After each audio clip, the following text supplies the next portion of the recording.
हरे कृष्णा, राधे राधे। आप सबका स्वागत है हमारे किशु गंगवार के चैनल में। आप सब अंत तक बने रहिए हमारी वीडियो में। चाहे मर जाना, पर इन 3 चीज़ों को अपनी पत्नी को मत बताना। प्राचीन समय की बात है। एक नगर में एक गोपाल नाम का बंदा रहता था, और गोपाल बहुत सीधा साधा था और बहुत ही भोला था। उसने अपने जीवन में कभी किसी प्रकार का पाप नहीं किया था। गोपाल की जो पत्नी थी वो थोड़ी भुलक्कड़ स्वभाव की थी, और गोपाल के छोटे छोटे 2 बच्चे भी थे। गोपाल अपनी पत्नी से किसी प्रकार की बात नहीं छुपाता था, और सारी बातें अपनी पत्नी को बखूबी बता देता था, और अपने घर में केवल अकेला ही काम करने वाला व्यक्ति था। मित्रों, वो जिस नगर में गोपाल रहता था उस नगर में सबसे गरीब केवल गोपाल ही था। उसके अलावा उस पूरे नगर में कोई भी गरीब नहीं था। इसलिए हर कोई गोपाल की पत्नी का और गोपाल का गरीब होने के कारण उनका मजाक उड़ाया करते थे। गोपाल इतना दुखी हो जाता था, सारी बातें सुनता था। अपने ही गांव में जो बड़े बड़े सेठ थे उनके यहाँ गोपाल काम करता था। उनकी गाय और भैंस को चराता था, और सारे काम सेठ के संभालता था। और गोपाल का घर का चूल्हा जल रहा था। उन्हें 2 टाइम की रोटी मिल रही थी। मगर मित्रों, एक दिन की बात है कि किसी कारणवश गोपाल जी सेठ के यहाँ काम किया करता था। वो सेठ गोपाल को बुलाता है और कहता है कि गोपाल, कल से तुम काम पे मत आना। तो गोपाल हप बहुत दुखी हो जाता है। तुम्हारे अलावा हमने किसी दूसरे को काम पे रख लिया है, जिसकी वजह से हम तुम्हें अब नहीं रख पाएंगे, और तुम्हारी जो पिछले महीने की पगार है वो ले जाना, और यहाँ से जा सकते हो। मित्रों, वो गोपाल उस वक्त टूट गया और टूट कर बिखर गया। अब करे तो क्या करे, और कोई रास्ता गोपाल के पास नहीं था। उस दिन उस सेठ से अपने पिछले महीने के पैसे लेकर और अपने घर आ जाता है, और अपनी पत्नी को वो पैसे दे देता है।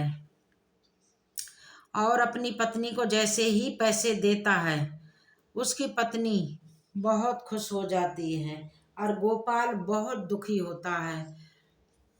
गोपाल के दुख का कोई ठिकाना नहीं होता है, और अपनी भुलक्कड़ पत्नी को बताता है कि मेरी नौकरी छूट चुकी है, अब मैं कहीं काम पे नहीं जाऊंगा, मैं घर में ही रहूंगा, कभी मेरे पास काम नहीं है।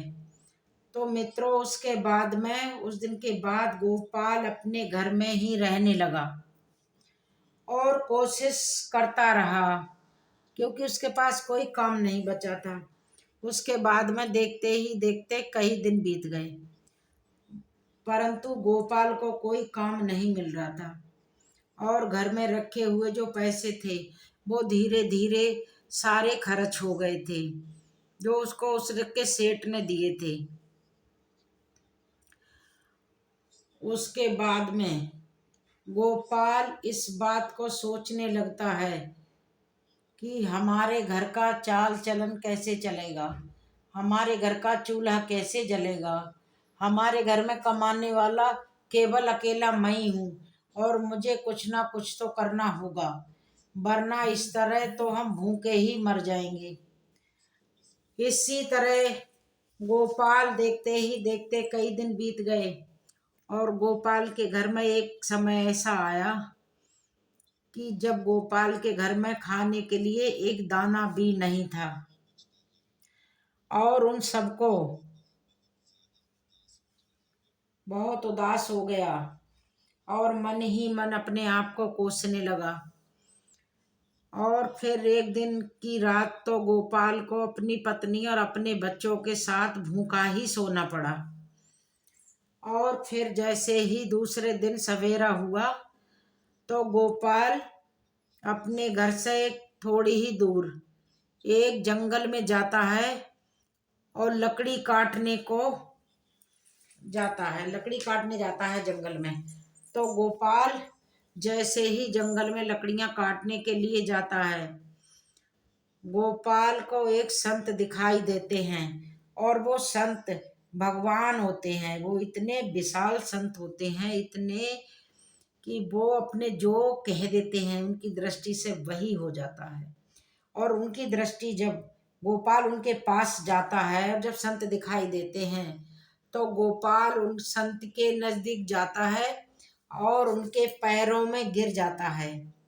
और संत भगवान जब गोपाल को देख के अपनी आंखें खोलते हैं तो गोपाल को देखते हैं, वो विद्वान संत को प्रणाम करते हैं और प्रणाम करने के बाद में संत भगवान के पैरों में गिर जाते हैं।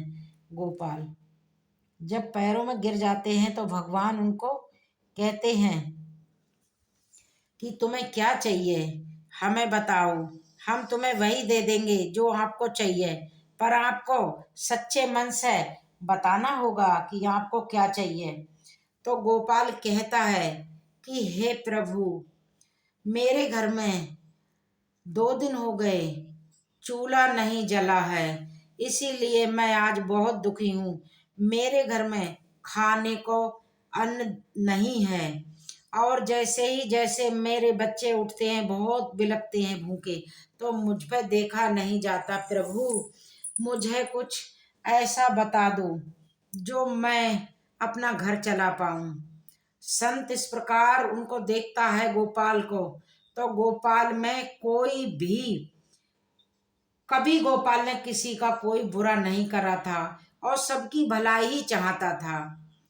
और गोपाल इस बात को कह के संत भगवान के चरणों में गिर गया था और बोला, प्रभु मुझे कोई ऐसा उपाय बताओ जो मैं अपने घर को चला पाऊं, मेरे बच्चे भूख से तड़प रहे हैं। तो संत भगवान ने दृष्टि डाल के उस पर देखा, उसके कोई पाप नहीं थे। तो संत भगवान ने कहा, ठीक है, मैं तुम्हें एक ऐसा वृक्ष बताऊंगा और उस वृक्ष के पास जाना तो तुम्हें वो सब कुछ देगा जो मांगोगे, और अगर तुमने ये बात किसी को बताई तो वो सब कुछ फिर बंद कर देगा पेड़ देना, वो तुम्हें पेड़ कुछ नहीं देगा। गोपाल सीधा साधा था और साधु के बताए तरीके को आजमाता है और पेड़ के नजदीक जाता है। और पेड़ के नजदीक जाकर सबसे पहले अपने बीवी और बच्चों की याद आ गई कि मेरे बीवी बच्चे तो भूखे हैं। तो गोपाल उस सबसे पहले उस वृक्ष से एक बोरी चावल मांगता है कि हे वृक्ष महाराज, मुझे एक बोरी चावल दे दो, मेरे बच्चे और मेरी बीवी भूख से तड़प रहे हैं। तो जैसे ही गोपाल एक बोरी चावल मांगता है तो झट से एक बोरी चावल गोपाल के सामने आ जाती है, एक बोरी चावल आ जाते हैं। फिर गोपाल उस बोरी चावल को घर ले जाता है और घर जाके और अपनी पत्नी से कहता है कि चावल बना लो और बच्चों को खिला दो, सब भरपेट भोजन करते हैं। प्यारे मित्रों, उस दिन गोपाल ने अपनी पत्नी को ये नहीं बताया था कि ये चावल का कट्टा कहाँ से लाया हूँ, परंतु फिर जैसे ही गोपाल दूसरे दिन जंगल में जाता है तो पेड़ पे, जंगल में जाके पेड़ के पास जाता है और उस वृक्ष से 5 सोने की मुद्रिका मांगता है। और जैसे ही गोपाल मांगता है तो वो वृक्ष झट से 5 सोने की मुद्राएं दे देता है और गोपाल 5 सोने की सिक्के लेके अपने घर वापस हो जाता है और खुश होता हुआ अपने बीवी से कहने लगा कि आज प्रिय, मैं 5 मोहरें लाया हूँ सोने की। और अपनी बीवी को जब 5 सोने के सिक्के देता है, उसकी बीवी बहुत खुश हो जाती है और गोपाल से पूछने लगती है। और उसके बाद में गोपाल अपनी पत्नी को सारी बातें बता देता है, क्योंकि गोपाल की पत्नी ने जैसे ही पूछा, गोपाल के हाथ में जब सिक्के देखे तो गोपाल की पत्नी कहने लगी कि ये कहाँ से लाए हो, मुझे बताओ। तो गोपाल अपनी पत्नी को सारी बातें सच सच बता देता है कि मैं वहां से लाया था। प्यारे मित्रों, उसके बाद क्या होता है, गोपाल अपनी पत्नी से कभी कुछ नहीं छुपाता था, मगर गोपाल को इस बात का भी पता था कि संत भगवान ने उसको किसी को नहीं बताने को कहा है, मगर उसकी पत्नी भुलक्कड़ स्वभाव की थी। लेकिन मित्रों, वो सब बातें अपने पड़ोसियों को बताई, जो भी उससे पूछता वो उसको बता देती है। लेकिन उस बात को भूल कर गोपाल अपनी पत्नी को सारी बातें बता देता। प्यारे मित्रों, उसके बाद में देखते ही देखते कई दिन बीत गए। गोपाल इसी तरह हर रोज सोने के सिक्के उस वृक्ष से मांग के लाने लगा था।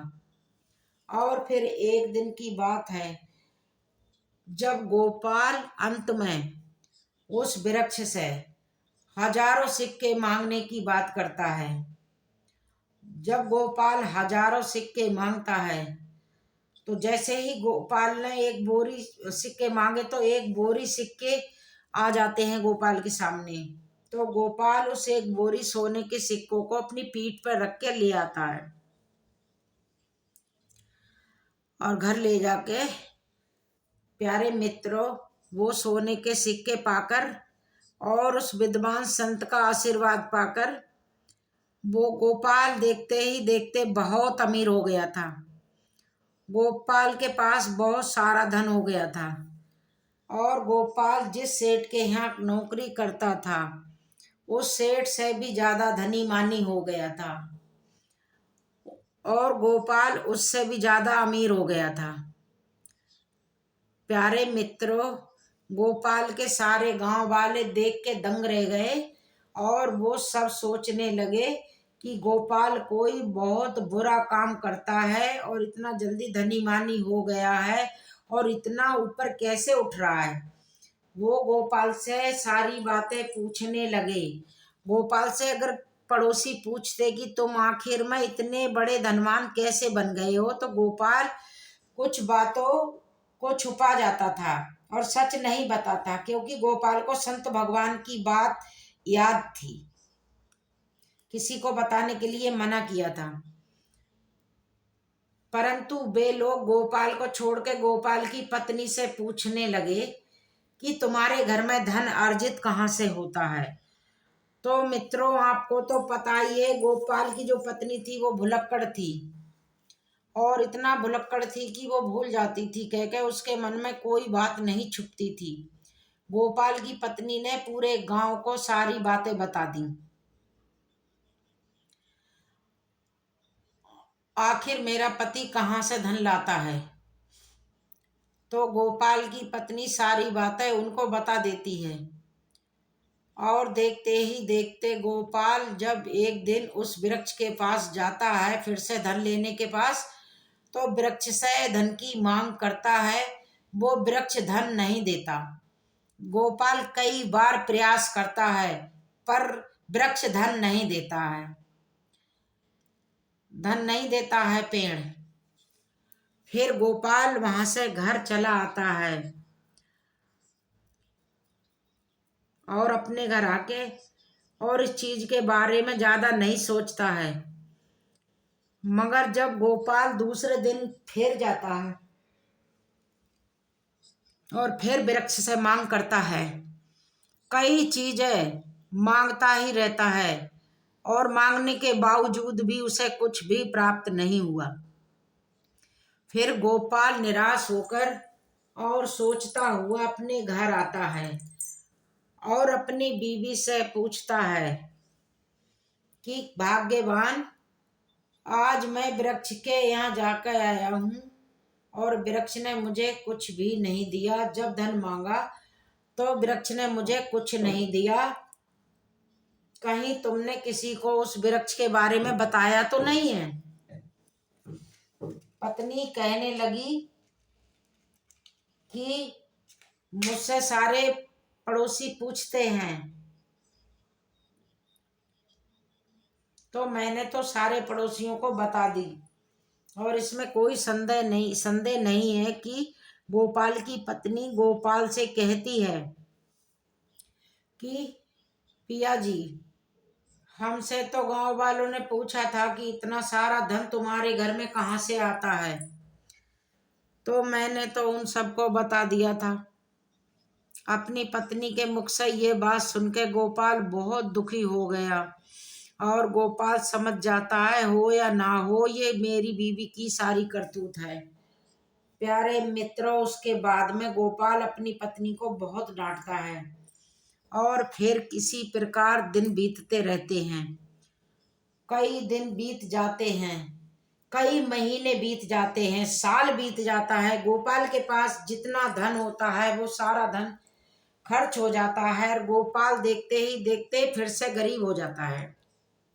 अमीर से गरीब जब गोपाल हो जाता है, फिर वो बहुत बेचैन होने लगता है, अब क्या करे और कहाँ जाए। और देखते ही देखते फिर से गोपाल की वही स्थिति वापस आ गई। गोपाल के घर में खाने के लिए दाना नहीं बचा, क्योंकि बहुत समय हो गया था। प्यारे मित्रों, एक दिन जब फिर से गोपाल की पत्नी और गोपाल और उसके बच्चे रात को भूखे सोते हैं, तो गोपाल अपनी पत्नी को कोसने लगता है और अपनी पत्नी से कहता है कि भुलक्कड़, ये सब तुम्हारा ही किया धरा है, तुमने ही किया है ये सब कुछ। अगर मैं तुमको नहीं बताता तो आज मुझे ये बुरे दिनों का सामना नहीं करना पड़ता। इस प्रकार गोपाल अपनी पत्नी से कहता है कि कहते हैं, जब पछताने से क्या होता है, जब चिड़िया चुग गई खेत। तो इस प्रकार राम गोपाल अपनी पत्नी से कहता है, मगर वो बहुत ही लेट हो चुका होता है। दर्शकों, फिर उस गोपाल उस संत को ढूंढने के लिए फिर से जंगल में जाता है, और भगवान संत को ढूंढने के लिए दूर दूर लो दृष्टि डालता है, पर साधु भगवान उसको घने जंगल में कहीं नहीं मिलते हैं। तो गोपाल बहुत दुखी हो जाता है, और गोपाल को ढूंढते ढूंढते कई घंटे बीत जाते हैं। गोपाल और घने जंगल में आगे बढ़ जाता है, और पूरी निष्ठा से संत भगवान को ढूंढता है।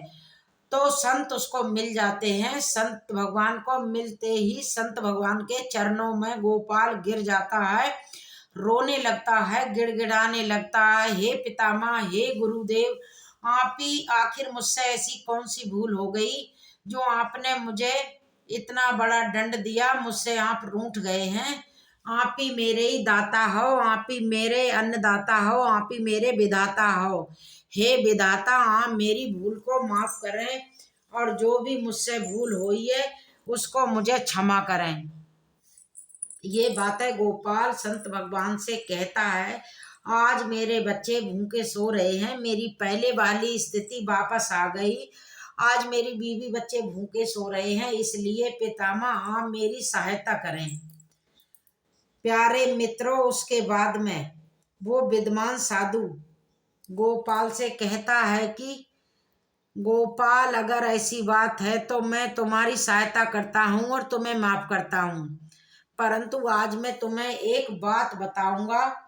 जो बात, और मेरी बात यह है कि कभी भी जीवन में ये 3 बातें हर पुरुष को अपनी पत्नियों को नहीं बतानी चाहिए, अपनी स्त्रियों को नहीं बतानी चाहिए। जो पुरुष यह 3 बातें अपनी पत्नियों को नहीं बताते हैं, तो वो पुरुष हमेशा जीवन में गरीब रहते हैं और दुखी रहते हैं। सदा के लिए जीवन में परेशानियां आ जाती हैं, दरिद्रता आ जाती है।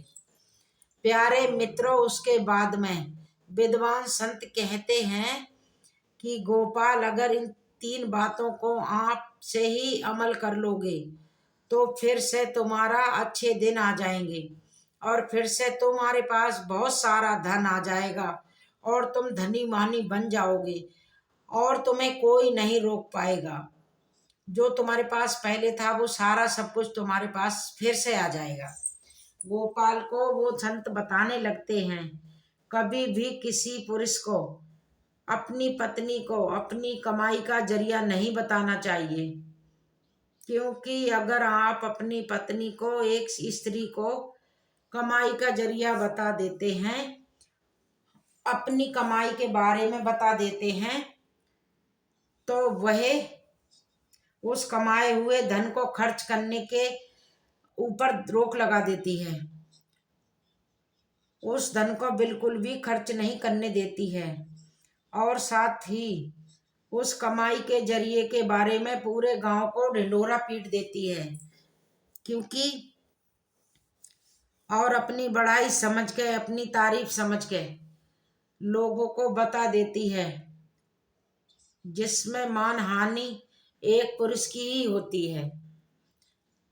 प्यारे मित्रों, जिस प्रकार से गोपाल की पत्नी ने गांव के सारे अन्य लोगों को कमाई का जरिया बताया था, ठीक उसी प्रकार किसी भी पुरुष को अपनी कमाई का जरिया और अपनी कमाई के बारे में कभी किसी को, स्त्री को नहीं बताना चाहिए। प्यारे मित्रों, दूसरी बात कि किसी भी पुरुष को अपनी पत्नी को अपनी कमजोरी नहीं बतानी चाहिए, क्योंकि जो पुरुष अपनी कमजोरी अपनी पत्नी को बताते हैं तो वो खुद फंस जाता है, क्योंकि अगर आप पत्नी को कमजोरी के बारे में बताते हो तो वो बार बार आपकी उस कमजोरी को पकड़ लेगी और बार बार आपको ताने देगी, और अपना काम बनवाने के लिए आप उस कमजोरी को बार बार सामने लाएगी और हर बात आपसे मनवाने लगेगी। और अगर आप अपनी कमजोरी अपनी पत्नी को बता देते हैं तो आप अपने जीवन में हमेशा पछताते ही रहोगे। प्यारे मित्रों, इसलिए किसी भी पुरुष को अपनी पत्नी को अपनी कमजोरी नहीं बतानी चाहिए। प्यारे मित्रों, तीसरी बात यह है कि किसी भी पुरुष को अपनी पत्नी को अपने जीवन में अपमान हुए के बारे में नहीं बताना चाहिए। जो पुरुष अपनी पत्नी को अपने अपमान के बारे में बताता है, वो पत्नी हर बात बात पर, छोटे छोटे झगड़े पे आपके उस अपमान के बारे में जरूर बोलेगी और हवाला देगी उसका जरूर, और आपको परेशान करेगी, आपको मजबूर करेगी और बार बार उस अपमान का हवाला देगी, क्योंकि स्त्रियां धर्म और कर्म से बंधी हुई होती हैं। खैर, इनके मन में भी इनकी अपनी इच्छाएं छुपी होती हैं और यह अपनी बातों को अन्य लोगों को नहीं बताती हैं, मगर स्त्रियां दूसरों की बातों को दूसरों तक अवश्य बता देती हैं। इसलिए अगर आप अपने अपमान के बारे में अपनी पत्नी को बताते हैं तो इसमें आपकी 100% आपकी मानहानि हो सकती है। इसीलिए ये 3 बातें कभी भी एक स्त्री को नहीं बतानी चाहिए। तो प्यारे मित्रों, ठीक इसी प्रकार वो विद्वान संत गोपाल को ये 3 बातें बता देते हैं। गोपाल संत के द्वारा बताई इन तीनों बातों को अमल करता है और उसके बाद में अपने घर जाता है और घर जाके इन तीनों बातों पे अमल करने लगता है। प्यारे मित्रों, फिर देखते ही देखते वो गोपाल के अच्छे दिन शुरू हो जाते हैं, मगर उसके बाद से ही गोपाल विद्वान संत के द्वारा कही इन 3 बातों पे अमल करने लगता है और अब अपनी पत्नी को यह 3 बातें नहीं बताता है। गोपाल फिर से रंक से राजा बन जाता है। तो प्यारे मित्रों, इस प्रकार यह 3 बातें स्त्रियों को नहीं बतानी चाहिए। यह कहानी आपको अच्छी लगी तो आप जरूर सुनना और हरे कृष्णा, राधे राधे जरूर बोलना।